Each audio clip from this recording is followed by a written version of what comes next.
အားလုံးပဲမင်္ဂလာပါကျွန်တော်ကတော့အာမီတိုပဲဖြစ်ပါတယ်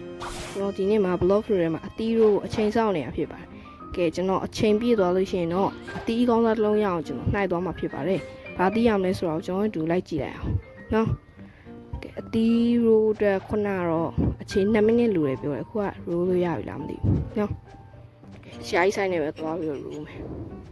လုံးမလုပ်တော့နော်ထည့်လိုက်တာဟုတ်ထည့်တယ်ဟာပင်တစ်ထောင်ကျော်သွားတာတွေ့လိုက်တာဟိုမှာပဲခေါ် alright banana fruit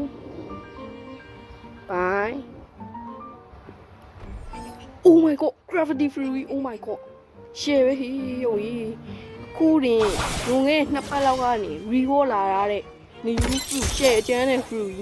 gravity ကိုပေါက်သွားတယ် oh my god ရှယ်လဲတာဟေးရမင်းမျက်နှာဖဲစမ်းဟိုနဲ့တမောင်ရှယ်လဲတာရှိုးလာအောင်